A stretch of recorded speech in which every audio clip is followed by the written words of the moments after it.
Agility is a world first.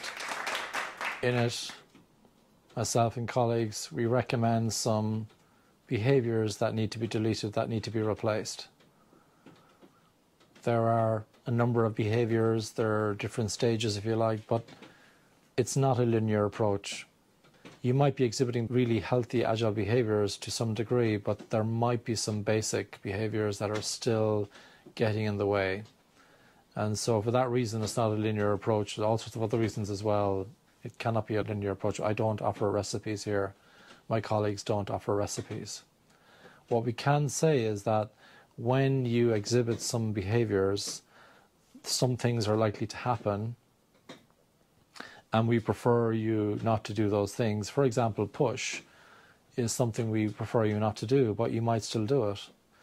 So when we say deletion, it's kind of tongue-in-cheek really, because you might sometimes still do those behaviours for very good reasons. It's just that we hope it's a kind of a situation like less stories like that, more stories like this. So in Hit Delete, when I talk about deleting behaviours, in Agility when I talk about deleting behaviours also, I don't want you to be thinking that I'm laying out recipes here, that if you do these things, all sorts of wonderful things will happen. Authentic, sustainable organizational agility happens top down and bottom up and from the sides as well. So your suppliers need to be on board. Ideally, we have insourcing so that our change is less complicated.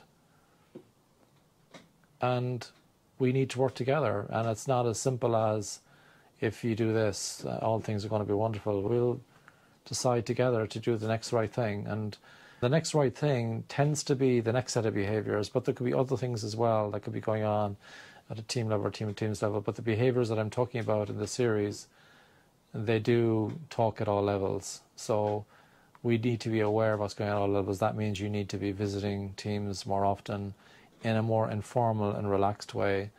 You visit the teams so often that the teams are relaxed when you meet them, and they tend to be more open, more transparent about what's really going on, and you tend to get a better understanding of the real risks. Obeya is a lovely technique, for example, that Jim Benson promotes, which I'm a big fan of. It can be dangerous in the wrong hands, just like lots of things are dangerous in the wrong hands when the values of the company are left at the door in Obeya room, when they call it a war room, for example. Why didn't you get this done by last Tuesday? Kind of this delusion of predictability and so on.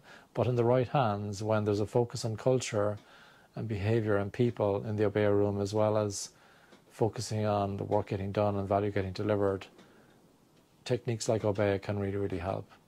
So I'll be making lots of recommendations during the series, and we'll be studying various papers as well as we go along. And we'll have some case studies, and I'm hoping you'll contribute some of your ideas as well, some of your feedback. And there will be some quizzes, and there'll be some things I'll be asking you to submit as we go along. And so hopefully together we can learn together how to unlock executive agility in order to lock organizational agility that is authentic and sustainable, that doesn't unravel when you move on to your next role. Thank you.